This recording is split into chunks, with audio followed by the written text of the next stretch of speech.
ನಮಸ್ತೆ ಫ್ರೆಂಡ್ಸ್, ರಾಜ್ ಜಾಬ್ಸ್ಗೆ ಸ್ವಾಗತ. Friends, ಪೋಸ್ಟಲ್ನಿಂದ work from home ಹುದ್ದೆಗಳಿಗೆ ನೇಮಕಾತಿಯ ಹೊಸ ಅಧಿಸೂಚನೆಯನ್ನು ಬಿಡುಗಡೆ ಮಾಡಿದೆ. ಕರ್ನಾಟಕದ ಎಲ್ಲ ಅಭ್ಯರ್ಥಿಗಳು ಕೂಡ ಅರ್ಜಿಗಳನ್ನು ಸಲ್ಲಿಸಬಹುದಾಗಿರುತ್ತೆ. ನೋಡಿ, ಕರ್ನಾಟಕದ ಎಲ್ಲ ಅಭ್ಯರ್ಥಿಗಳು, ಎಲ್ಲ ಜಿಲ್ಲೆಯಿಂದ ಎಲ್ಲ ಅಭ್ಯರ್ಥಿಗಳು ಕೂಡ ಅರ್ಜಿಗಳನ್ನು ಸಲ್ಲಿಸಬಹುದು. ಕೇವಲ ನೀವು SLC ಪಾಸ್ ಮಾಡಿದರೆ, 10th ಪಾಸ್ ಮಾಡಿದರೆ ನೀವು ಅರ್ಜಿಗಳನ್ನು ಸಲ್ಲಿಸಬಹುದಾಗಿರುತ್ತೆ. ಹಾಗೆ ಆಯ್ಕೆಯಾದಂಥ ಅಭ್ಯರ್ಥಿಗಳಿಗೆ 25,000 ತನಕ ಪರ್ ಮಂತ್ ಸ್ಯಾಲ್ರಿ ಆಗಿರುತ್ತೆ. ಕೊನೆ ತನಕ ವಿಡಿಯೋನ ಕರೆಕ್ಟಾಗಿ ನೋಡಿ, ಎಲ್ಲ ಕಂಪ್ಲೀಟ್ ಮಾಹಿತಿಯನ್ನು ತಿಳಿಸ್ಕೊಡ್ತೀನಿ. ನಿಮಗೆ ಯಾವುದೂ ಡೌಟ್ಸ್ ಇರಲ್ಲ, ಎಲ್ಲ ಮಾಹಿತಿಯನ್ನು ತಿಳಿಸ್ಕೊಡ್ತೀನಿ. ಹಾಗೆ ಹೇಗೆ ಅಪ್ಲೈ ಮಾಡಬೇಕು ಅನ್ನೋದನ್ನು ಕೂಡ ತೋರಿಸ್ತೀನಿ ಫ್ರೆಂಡ್ಸ್. ಹಾಗೆ ಹೊಸ ಅಧಿಸೂಚನೆ ಆಗಿರುತ್ತೆ, ಹೊಸ ಜಿಲ್ಲೆಗಳಿಂದ ಒಂದು ನೇಮಕಾತಿಯ ಅಧಿಸೂಚನೆ ಆಗಿರುತ್ತೆ. ಇನ್ನು ಅರ್ಹ ಅಭ್ಯರ್ಥಿಗಳು ನೋಡಿ, ಆಸಕ್ತ ಮತ್ತು ಅರ್ಹ ಅಭ್ಯರ್ಥಿಗಳು 18ರಿಂದ 50 ವರ್ಷದ ಒಳಗಿನವರು ನೀವು ಅರ್ಜಿಗಳನ್ನು ಸಲ್ಲಿಸಬಹುದಾಗಿರುತ್ತೆ. ಇನ್ನು ಅಪ್ರಾಕ್ಸ್ 25,000ದವರೆಗೆ ಪರ್ ಮಂತ್ ಸ್ಯಾಲ್ರಿ ಆಗಿರುತ್ತೆ. ಇದು ಫ್ರೆಂಡ್ಸ್ ಜಾಸ್ತಿ ಕೂಡ ಆಗ್ತಾ ಹೋಗುತ್ತೆ, ನಿಮ್ಮ ವರ್ಕ್ ಮೇಲೆ ಡಿಪೆಂಡ್ ಆಗುತ್ತೆ. ಹೇಗೆ ವರ್ಕ್ ಮಾಡ್ತಾ ಹೋಗ್ತೀರಾ ಹಾಗೆ ನಿಮಗೆ ಒಂದು ಸ್ಯಾಲ್ರಿ ಜಾಸ್ತಿ ಆಗ್ತಾ ಹೋಗುತ್ತೆ. ಹಾಗೆ ಫೋನ್ನಿಂದ, ಕೇವಲ ಫೋನ್ನಿಂದ, ಇದಕ್ಕೆ ಯಾವುದೇ ರೀತಿಯ ಲ್ಯಾಪ್ಟಾಪ್ ಆಗಲಿ ಯಾವುದೇ ರೀತಿಯ ಕಂಪ್ಯೂಟರ್ ಆಗಲಿ ಬೇಕಾಗೋದಿಲ್ಲ. ನೋಡಿ, ಬರೀ ಫೋನ್ನಿಂದ ನೀವು ಕೆಲಸನ ಮಾಡ್ಬೋದು, ವರ್ಕನ್ನು ಮಾಡ್ಬೋದು. ಹಾಗೆ ನಿಮಗೆ ಎಕ್ಸ್ಪೀರಿಯೆನ್ಸ್ ಇಲ್ಲದೇ ಇದ್ದರೂ, ನೀವು ಪ್ರೆಷರ್ ಇದ್ದರೂ ಅರ್ಜಿಗಳನ್ನು ಸಲ್ಲಿಸಿದರೆ ನಿಮಗೆ ಒಂದು ಟ್ರೈನಿಂಗನ್ನು ಕೂಡ ಕೊಡಲಾಗುತ್ತೆ. ಅದು ಸಿಂಪಲ್ ಟ್ರೈನಿಂಗ್ ಇರುತ್ತೆ, ಅದು ಏನು ಅಷ್ಟೇನು ಕಷ್ಟ ಏನಿರಲ್ಲ, ಸಿಂಪಲ್ ಆಗಿರೋ ಟ್ರೈನಿಂಗ್ ಇರುತ್ತೆ. ಹಾಗೆ ಕೇವಲ ಇಂಟರ್ವ್ಯೂ ಮೂಲಕ ಆಯ್ಕೆಯನ್ನು ಮಾಡಿಕೊಳ್ಳಲಾಗುತ್ತೆ. ಯಾವುದೇ ರೀತಿಯ ಲಿಖಿತ ಪರೀಕ್ಷೆ ಇರಲ್ಲ, ಯಾವುದೇ ರೀತಿಯ ಒಂದು ಅರ್ಜಿ ಶುಲ್ಕ ಇರಲ್ಲ, ಒಂದೇ ₹1 ಅರ್ಜಿ ಶುಲ್ಕ ಇರಲ್ಲ. ಫ್ರೀಯಾಗಿ ನೀವು ಅರ್ಜಿಗಳನ್ನು ಸಲ್ಲಿಸಬಹುದಾಗಿರುತ್ತೆ.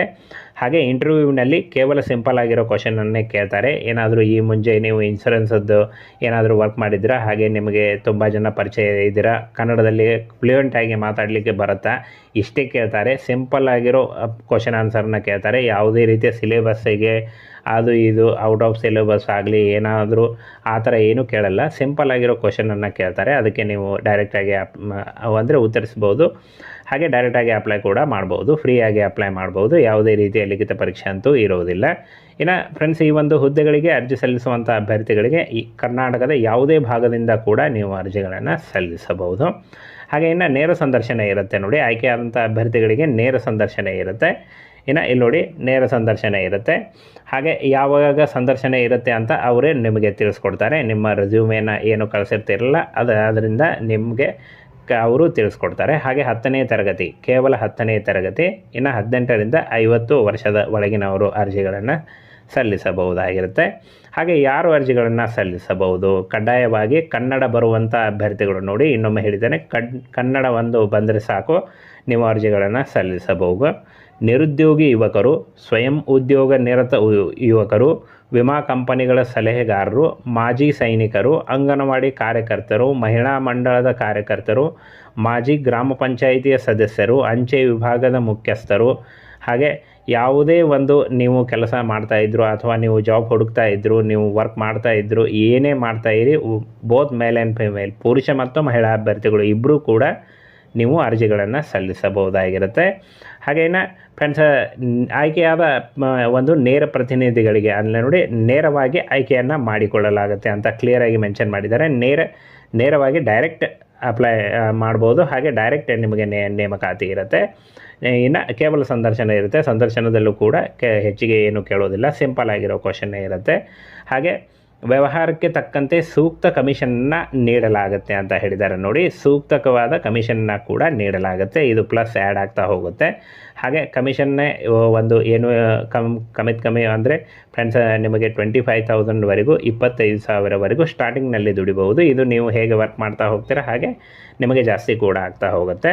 ಇನ್ನು ಹೇಗೆ ಅಪ್ಲೈ ಮಾಡೋದು ಅಂತ ನೋಡೋದಾದರೆ, ಅರ್ಹ ಮತ್ತು ಆಸಕ್ತಿಗಳು ಇತ್ತೀಚಿನ ಭಾವಚಿತ್ರದೊಂದಿಗೆ ಅಂದರೆ ನಿಮ್ಮ ಪಾಸ್ಪೋರ್ಟ್ ಸೈಜ್ ಫೋಟೋ, ಹಾಗೆ ಶೈಕ್ಷಣಿಕ ಪ್ರಮಾಣ ಪತ್ರ ಮತ್ತು CV ಇಷ್ಟೇ ಬೇಕಾಗುತ್ತೆ. ಈ 3 ಡಾಕ್ಯುಮೆಂಟ್ಗಳನ್ನ ತೆಗೆದುಕೊಂಡು ನೀವು ಒಂದು ಜೆರಾಕ್ಸ್ ಮಾಡಿ ಒಂದು ಕವರ್ನಲ್ಲಿ ಹಾಕಿ ಅವರ ಅಡ್ರೆಸ್ಗೆ ಕಳಿಸ್ಕೊಟ್ರೆ ಅವರು ನಿಮಗೆ ಇಂಟರ್ವ್ಯೂಗೆ ಕಾಲ್ ಮಾಡ್ತಾರೆ. ಹೋಗಿ ಇಂಟರ್ವ್ಯೂನ ಅಟೆಂಡ್ ಮಾಡಿದರೆ ಜಾಬು ಫೈನಲ್ ಆಗುತ್ತೆ ಫ್ರೆಂಡ್ಸ್.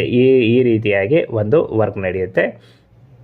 ಹಾಗೆ ಅಂಚೆ ಅಧಿಧೀಕ್ಷಕರು, ಗದಗ ವಿಭಾಗ, ಇವರು ಅಂಚೆ ಜೀವ ವಿಮೆ ಹಾಗೂ ಗ್ರಾಮೀಣ ಅಂಚೆ ಜೀವ ವಿಮೆ ಉತ್ಪನ್ನಗಳನ್ನು ಮಾರಾಟ ಮಾಡಲು ನೇರ ಪ್ರತಿನಿಧಿಗಳನ್ನು ನಿಯುಕ್ತಿಗಾಗಿ ನೇರ ಸಂದರ್ಶನವನ್ನು ಆಯೋಜನೆ ಮಾಡಲಾಗಿದೆ ಅಂತ ಕೊಟ್ಟಿದ್ದಾರೆ ನೋಡಿ, ಅಂದರೆ ಮಾಡಿದ್ದಾರೆ ಅಂತ ಕೊಟ್ಟಿದ್ದಾರೆ. ಗದಗ ಜಿಲ್ಲೆಗಳಲ್ಲಿ ನೇಮಕಾತಿ ಇರುತ್ತೆ, ಆಯ್ಕೆಯಾದಂಥ ಅಭ್ಯರ್ಥಿಗಳಿಗೆ ಗದಗ ಜಿಲ್ಲೆಗಳಲ್ಲಿ ನೇಮಕಾತಿ ಇರುತ್ತೆ. ಹಾಗೆ ನೀವು ಮನೆಯಿಂದ ಕೂಡ ವರ್ಕ್ ಮಾಡ್ಬೋದು, ಅದರ್ಸ್ ಅಂದರೆ ಬೇರೆ ಜಿಲ್ಲೆಯವರು ನೀವು ಮನೆಯಿಂದ ಕೂಡ ವರ್ಕ್ ಮಾಡ್ಬೋದು. ಹಾಗೆ ನಿಮಗೆ ಪರಿಚಯ ಇರುವಂಥ ಆಸುಪಾಸಿನವರಿಗೆ ಹೇಳಿ ಈ ಥರ ಒಂದು LIC ಥರ ಈ ಒಂದು ಜೀವ ವಿಮೆ ಇರುತ್ತೆ ಅಂತ ಹೇಳಿ ನೀವು ಕನ್ವಿನ್ಸ್ ಮಾಡಿ ನೀವು ಮಾಡಿದ್ರೆ ನಡೆಯುತ್ತೆ. ನೀವು ಸಿಂಪಲಾಗಿ ಕನ್ನಡವನ್ನೇ ಮಾತಾಡಿ ಅದರ ಬಗ್ಗೆ ನೀವು ಎಲ್ಲ ನಿಮಗೆ ಟ್ರೈನಿಂಗ್ ಕೊಡ್ತಾರೆ, ಆಲ್ರೆಡಿ ಕಂಪ್ಲೀಟ್ ಟ್ರೈನಿಂಗನ್ನು ನೀಡಲಾಗುತ್ತೆ ನಿಮಗೆ. ಹಾಗೆ ಫ್ರೆಂಡ್ಸ್, ಟ್ರೈನಿಂಗನ್ನು ಎಲ್ಲಿರುತ್ತೆ, ಎಷ್ಟು ದಿನ ಇರುತ್ತೆ, ಹಾಗೆ ಟ್ರೈನಿಂಗ್ನಲ್ಲಿ ಪೇಮೆಂಟನ್ನು ಮಾಡ್ತಾರೆ ಇಲ್ಲೋ ಅನ್ನುವಂಥ ಸಂಪೂರ್ಣ ಮಾಹಿತಿಯನ್ನು ನಿಮಗೆ ಒಂದು ಇಂಟರ್ವ್ಯೂವಲ್ಲಿ ಹೇಳ್ತಾರೆ. ಈ ರೀತಿಯಾಗಿ ನೀವು ವರ್ಕ್ ಮಾಡಬೇಕಾಗತ್ತೆ. ಫ್ರೆಂಡ್ಸನ್ನು ಹೇಗೆ ಅಪ್ಲೈ ಮಾಡಬೇಕು ಅಂತ ನೋಡೋದಾದರೆ ಇಲ್ಲಿ ನೋಡಿ, ಅಂಚೆ ಅಧಿಧೀಕ್ಷಕರು ಗದಗ ವಿಭಾಗ ಇವರು ಅಂತ ಕೊಟ್ಟಿದ್ದಾರೆ ನೋಡಿ. ಅಂಚೆ ಅಧಿಧೀಕ್ಷಕರು ಗದಗ ವಿಭಾಗ ಹೆಡ್ ಆಫೀಸ್ ಗದಗ, ಈ ಒಂದು ಅಡ್ರೆಸ್ಗೆ ನೀವು ನಿಮ್ಮ ರೆಸ್ಯೂಮೆ ಮತ್ತು ಫ್ರೆಂಡ್ಸ್ ಆಗಲೇ ಹೇಳಿದ್ದೀನಿ ಡಾಕ್ಯುಮೆಂಟ್ಸ್ಗಳನ್ನ, ಯಾವ ಡಾಕ್ಯುಮೆಂಟ್ಸ್ಗಳನ್ನ ಕಳಿಸ್ಬೇಕು ಅಂತ. ರೆಸ್ಯೂಮ್ ಮತ್ತು ಆ ಡಾಕ್ಯುಮೆಂಟ್ಸ್ಗಳನ್ನು ನೇರವಾಗಿ ಈ ಒಂದು ಅಂಚೆ ಅಧಿಧೀಕ್ಷಕರು ಗದಗ ವಿಭಾಗಕ್ಕೆ ಕಳಿಸ್ಕೊಡಿ. ಅವರು ಫ್ರೆಂಡ್ಸ್ ನಿಮ್ಮ ಒಂದು ಡಾಟಾನ ಪರಿಶೀಲನೆ ಮಾಡಿ, ಅಂದರೆ ನಿಮ್ಮ ಬಯೋಡಾಟಾ ಅಥವಾ ರೆಸ್ಯೂಮ್ ಏನು ಕಳಿಸಿರ್ತಾರೋ ಅದನ್ನು ಪರಿಶೀಲನೆ ಮಾಡಿ ಇಂಟರ್ವ್ಯೂಗೆ ಕರೀತಾರೆ.